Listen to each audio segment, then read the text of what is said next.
Moni nonse, ndabweranso ine bambo ali.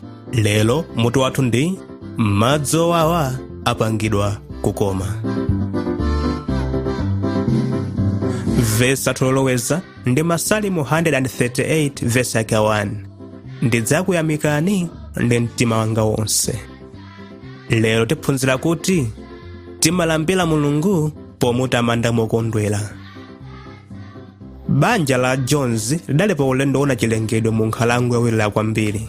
Anayenda kwa nthawi yayitali. Posakhalisa adazindikira kuti asochera.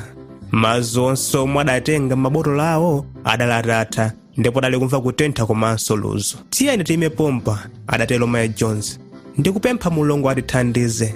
Atapemphera limodzi adayambiranso kuyenda. Posakhalisa adapeza njira yoyenera ndipo adabwerera ku msasa wawo.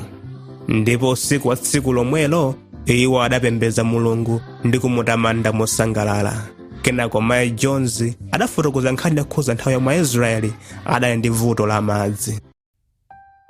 Chikondwerero chosangalala cha mbali mwa nyanja yofiira chidali chitatha. Chipilala cha mtambo chidayambanso kuyenda. Aisraeli adadziwa kuti idali nthawi yoti apitirize ulendo wawo. Kotero iwo adatsatira mtambo uja kupita mchipululu. Adayenda masiku atatu osapeza madzi. Madzi omwe adanyamula adali atatha. Adayenera kupeza madzi ena kuti akhalebe ndi moyo. Mtambo udawatsogolera kupita kumala, komwe amayembekezera kuti apeza kasupe. Mose adawetapo nkhosa mchipululu kwa zaka 40. Ankadziwa bwino malowo.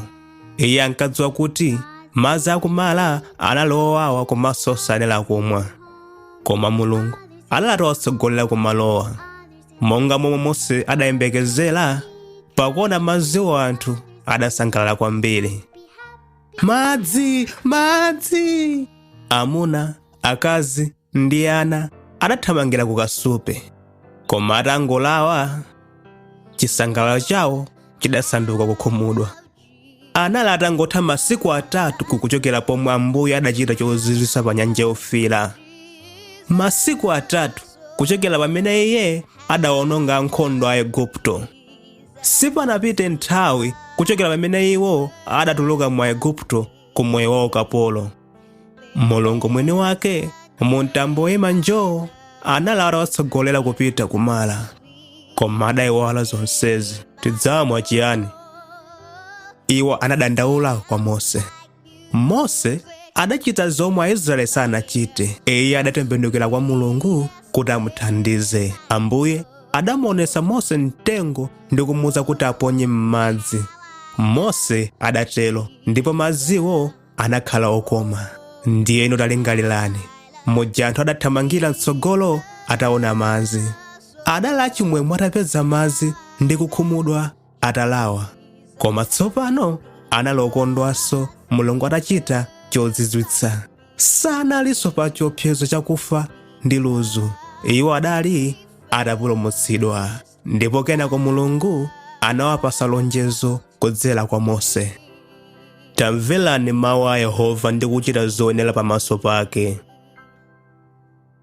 Mukachita zomwe akupemphani, adzakutetezani ku matenda a Aigupto.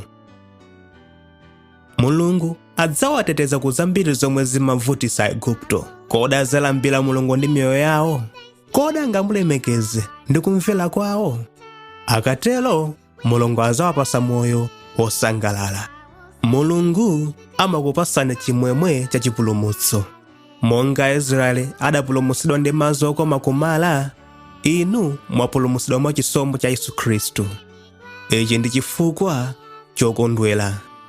Mudzakondwera pakutunga madzi m'zitsime za chipulumutso. Lonjezo limeneli ndi loona kwa ife lero masiku ano, monga dalilinso kwa Aisraeli. Tamandani Mulungu mokondwera.